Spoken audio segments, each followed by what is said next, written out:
Hey YouTube, welcome back to a new video. Monthly pickup time, guys. I'm going to be going over the games that I picked up in March and April. I have absolutely no concept of time. I'm telling you, ever since this pandemic, this COVID-19 coronavirus, shelter in place, quarantine, stay at home order, ever since this all took place in March, it's just been like, boom, days just like flow by. Like I have no clue. I don't even know what today is. Just saying. Um, yeah, ever since March, it's been like a whirlwind, I tell ya. It's been real crazy. I hope everyone out there is safe and healthy. You're being responsible and practicing social distancing so that sometime, I don't want to say in the near future because realistically that's not the case, but sometime soon, possibly, we'll be able to go back to some sense of normal, because I would hate to, my brain just can't wrap around the fact that this is the new normal. I just can't, like, it's way too much for me. It, boy, I mean, I'm sure we're all in the same boat. It's been weeks since I've actually been to work. I miss my kids, I just miss, I miss everything about work. I miss everything about the little things in life, about just going to a restaurant and sitting down and having a drink or maybe some appetizers. I miss going to the bookstore. It's just the little things that you kind of take for granted. Going in the grocery store without being a whole ordeal and putting on masks and gloves and all that good stuff. I mean, I don't want to say I'm complaining about it, because I follow all the orders that my state has mandated. But it's just crazy. It's such an ordeal to go out, it kind of makes you not want to go out. Just for the essentials, to go and get food. You know what I'm saying? It's way too much. But yeah, I just hope that everyone is healthy and safe, and sometime soon we'll get back to some normalcy. I don't know when that will be. And I think that's a scary thing about it. Like, no one knows what's going to happen next. Like, no one knows where the state of the world is going to be in like 2 months. And that shit is scary, be honest with you. But yeah, that's why we have video games, right? To kind of escape from that reality. So yeah, I am going to share with you the stuff that I got in April and May. Sorry, March and April. I'm telling you, no concept of time. All right, so my aunt called me and she was like, hey, your cousin's throwing out some Nintendo thing. And I'm like, what? And she's like, yeah, there's a Nintendo. And I'm like, okay, a Nintendo what? And she's like, I don't know, it's just Nintendo. And after a while, I thought about it and it just says Nintendo there. It doesn't say DS or anything. So anyway, she took a picture of it and I was like, oh, it's the DS. Sure, I'll take it. I don't have an original DS. I mean, I did back in the day, but it wasn't red. It was just the boring gray.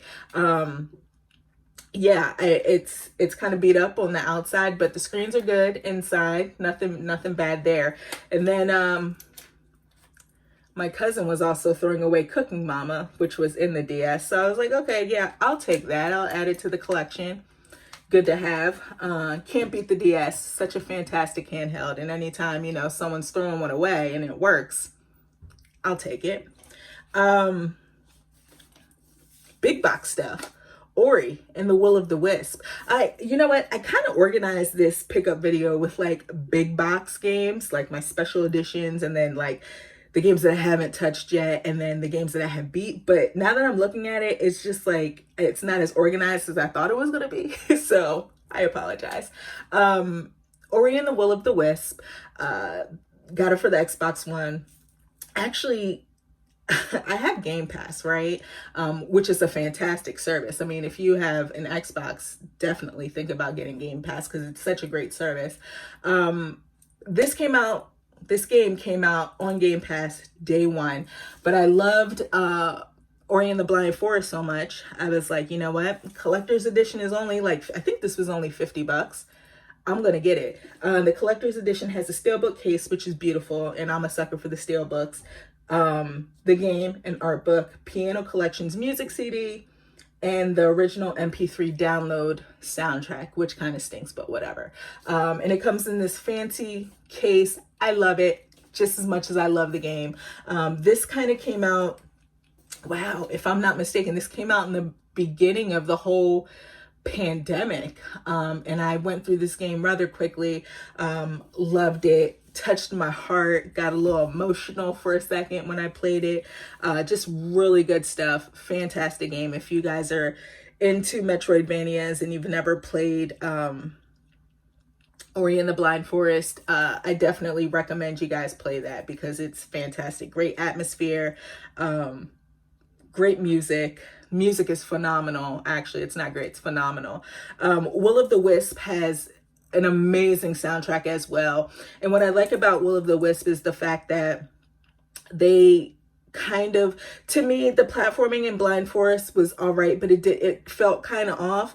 Feels a lot better in Will of the Wisp, and the same thing can be said about the combat. The combat feels so much better in this sequel. So if you've never played Blind Forest, I think that's available on it is available on the Switch. Definitely check that out. And Will of the Wisp is just as good. Surprised that more people aren't talking about it. It's definitely one of my favorite games of 2020 so far. What else do we have here? More big box. This is Rune Factory 4, the archival edition. Got it for the Switch. Yeah, I got this back in March as well. I don't quite know how I feel about this one yet, guys. I'm going to be honest with you. I know Rune Factory is kind of marketed as a futuristic Harvest Moon. If I'm not mistaken, that's Rune Factory, right? But, you know, I got it and I was excited. This came out before Animal Crossing and I was excited. I was like, okay, I dig Harvest Moon. Let me try it. And if I'm not mistaken, I had it for the 3DS as well, but I don't think I ever played it. So I said, okay, you know, let me try this out and see what it's all about. I know people have spoken highly about it, and I did stream it. I want to say I think I streamed it, but no, I definitely did stream it when I got it, and I just could not get into it. It just might not be a streamable game off the break, just because there's just so much talking, so much chatter, and tutorials and just all types of stuff, and it kind of overwhelmed me, and I was like, yeah, not feeling it right now. And I definitely will go back to it, but I just was a little upset. I thought I would be sucked in by something like that, but maybe it just takes some time to get into. If any of you guys have played this game, let me know if there's some type of, you know, hoop I gotta jump over before things really start to ramp up, because it seems like on the books, like on paper, it seems like something I would actually dig. Just haven't gotten to that part yet. Another big box here, Final Fantasy VII Remake. This is the deluxe edition. Comes with a steelbook case, which again, I'm sucked for that. Mini soundtrack CD, some materia, DLC, and a hardback art book. I'm currently playing this game. Unlike many of you, I haven't completed it yet. It's taken me a while. Yeah, because despite all of this stay-at-home stuff, I still don't. I'm playing games a little bit more, but I don't spend all of my you know, non-working time playing games. So I'm currently, I want to say I just hit chapter 12. So I'm working my way through nice and slow. It's fantastic. I'm going to be honest. I didn't really follow this game. I didn't follow the remake. I had no clue what they were changing. I mean, I knew they were changing the combat, but I wasn't quite sure what was going on. So when I got it, I was like, okay, I could get down with Final Fantasy VII. It's like the first like PlayStation. I don't even want to say it was like the first Final Fantasy game that I had completed. Yeah, and I didn't complete it. If I'm not mistaken, the original one came out in 1997. At that time, I really wasn't playing games, and I definitely wasn't playing RPGs. But I got it around 2000. I think I beat it around 2000 or maybe 2001. My son was super small then. Yeah, and I thought it was great. I thought it was a really good game. Some issues, but I liked it, right? So when I finally popped in this remake, I was like, wow. And I'm not even gonna lie, I was blown away. Such a fantastic game. The presentation is like on point. one thing that I really do appreciate is like, as far as the difference between the original game and this one, it's weird how, yeah, the same characters are in here, right? But like the amount of character development that takes place in this game, totally is a game changer for me. Like, I feel like, and that's by like facial expression, you know what I'm saying? Being able to see the characters' faces, you know, as opposed to what we saw on the original PlayStation game. Just seeing the characters' faces, you know, there was just the development in these characters, and there, it's made me like some of the characters more. Barrett, I'm looking at you. I actually like Barrett a lot more than what I did originally. But yeah, man, I don't know what else to say about the game. It's great. The music, this is another game where the music has just blown me away. There's been some areas that I didn't want to leave those areas because the music is just so great. The way that the music just like slowly like eases into another track, or just like a remix for it. I can't even explain it. It's just fantastic. It's fantastic. Gotta love it. Gotta love it. And the combat is great. I never thought that I would really appreciate such tactical combat. And I didn't realize how tactical it could be. You know, but this definitely isn't a game where you're mashing on, you know, the X button or whatever. You have to be strategic with it. And I love that about it.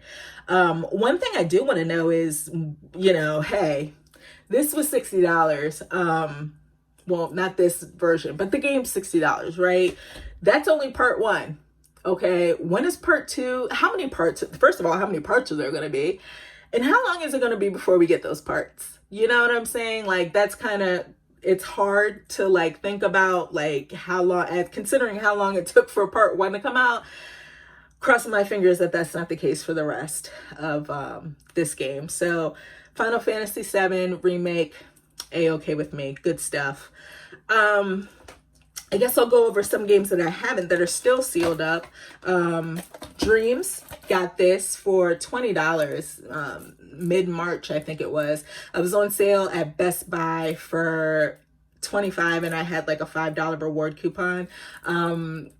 This has been put out by Media Molecule, the same people that did Little Big Planet, that series. And I appreciate that series. I loved what I've played of it, besides the floaty jumps. Not really a fan, but I got through it. But yeah, same deal for the most part, except I guess this has a bigger emphasis on creation and using your imagination. And I always thought it was interesting, but I didn't want to buy it off the break, because I was like, I'm not going to buy it full price, and I'm not really a creative person that really could use their imagination off the break and just like create something that other people can play and enjoy. You know what I'm saying? That's not me. Everyone has their place, right? That's not my place. That's not me. But this does have I guess a single player campaign. But you know, regardless, it was $20, and just being able to get in here sometime soon and try out other people's creations and their worlds or levels, whatever. That sounds like a fun time. I also have here Persona 5. Sorry, my light went out. My screens went off. Persona 5 Royal Steelbook. I wasn't even gonna get this, but I was like, I'm a sucker for the Steelbook, so boom, got it. Currently, like I said, I'm playing Final Fantasy VII Remake, so once I'm done with that, I will definitely pop this in, because now seems like the perfect time, right? I mean, we're at home. Don't know how much longer that's going to be, but while we're here, might as well take advantage of it and play a long ass JRPG. How about that?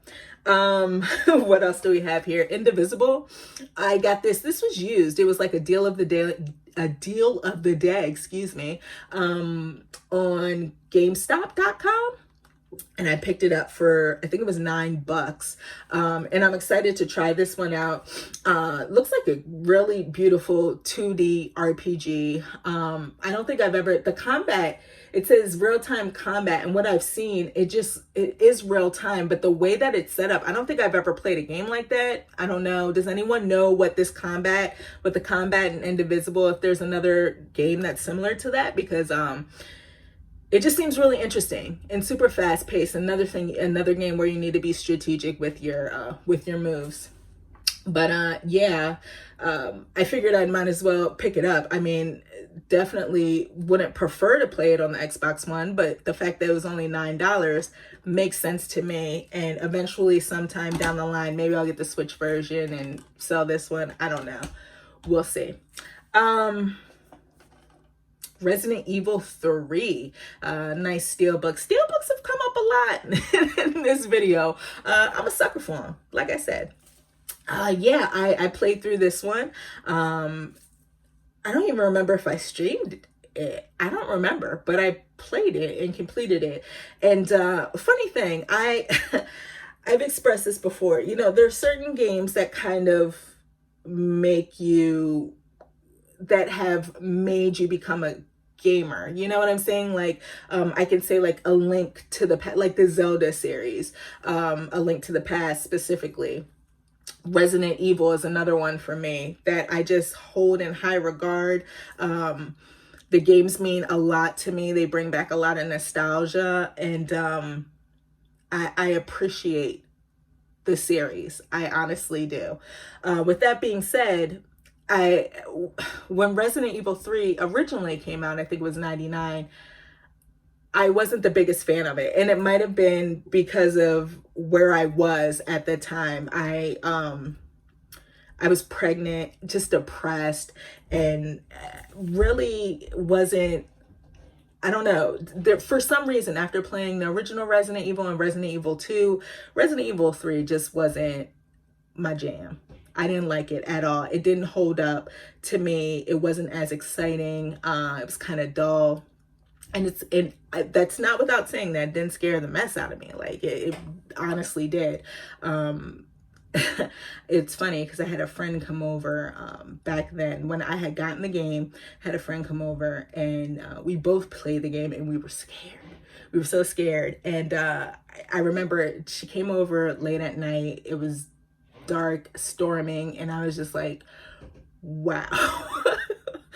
We really shouldn't be playing this right now because both of us are scared. And I remember she asked me, she wanted me to take her down to her car. I was like, no, I don't want to. Like, we were just both scared shitless. And that was a good memory for me. But other than that, I mean, I remember being really scared by Resident Evil 3. Just the nemesis in general made me feel uneasy. And maybe that's because of my age, or maybe the pregnancy hormones, whatever the case may be. But this nemesis isn't as scary as the nemesis from the PS1 game. I'm going to be honest with you. Didn't get that sense, that intense tension, you know, those feelings like when I played it. I don't know if they changed things up, but it definitely didn't feel as scary as it was back in the day. So Jill is my girl, you know what I'm saying? Carlos, not so much. But after playing the game, I was like, you know what? It's not as bad as I thought it was back in the day.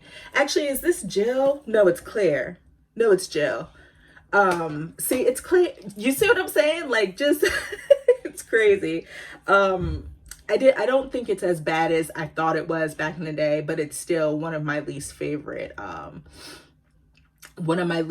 Resident Evil games, you know. And hopefully Capcom is on a roll here. I know they're working on Resident Evil 8, but I would love for them to put out Code Veronica, because surprisingly, after I said all that about me loving Resident Evil so much, I've never played Code Veronica, so it would be great to have a remastered version of that game.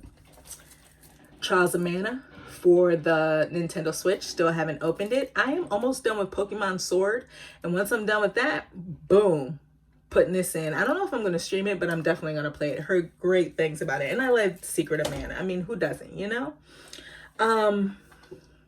Last but not least, Animal Crossing New Horizons. Boy, if you want to talk about strategic marketing, I'm starting to think that Nintendo knew what was going to happen with this one, right? You know what I'm saying? Like, they put it out right when the pandemic began. Everyone was at home, and this is all we're playing. This is all we're playing, right? They must have had the inside scoop. No, God, Animal Crossing. I knew it was going to be my jam. I mean, I've loved all the other Animal Crossings before, but I find myself with this one trying to play it a little bit differently. You know, typically I play Animal Crossing games and I just focus on the museum because it's that collection aspect of it, right? That's a little bit of my OCD. Like, I got to collect everything. Give it all to me. I want all the fish, all the insects, all the paintings, all that stuff in the museum, and boom. And speaking of the museum, I think it's amazing in this game. Beautiful. But yeah, I'm trying to play New Horizons a little bit differently, and trying to give my villagers a little bit more attention, because prior I was just like, who gives a fuck? Like, I don't care what villagers are here. Like, I'm not here for them, right? But now I'm trying to pay attention to them, send them little love notes with presents and stuff like that, and, you know, trying to be social with these damn animals.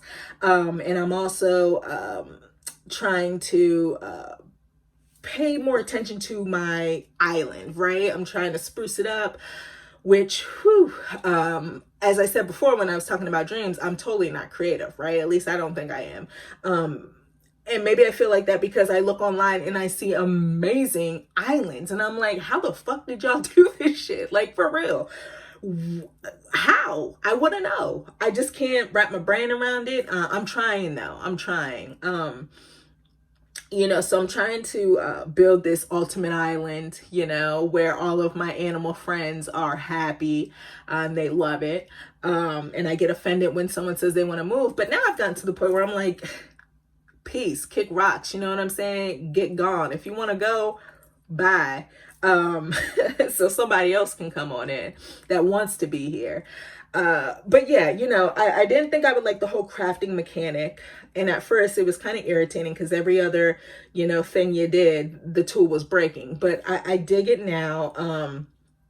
I just really, I can't say anything else that could, you know, just tell you guys how much I love the game. Like, it's really, like, I'll never forget this game, just like many of you guys out there now that are playing it, because it's like this whole pandemic happened and this came out, and when we think about the stay, or at least for me, when I think about the stay-at-home order, I'm just going to automatically think about Animal Crossing New Horizons, because that's what I do every fucking day. You know, I've put over 100 hours in the game,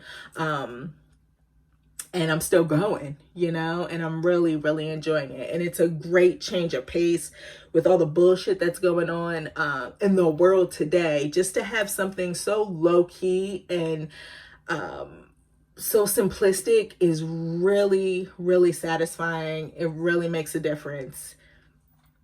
Can't get enough of it, honestly. So that's everything that I picked up. I would love to know what you guys are playing. What did you pick up in March and April? What are you looking forward to? Just let me know. I want to thank all of you for watching this video, and I'll check you next time. Peace.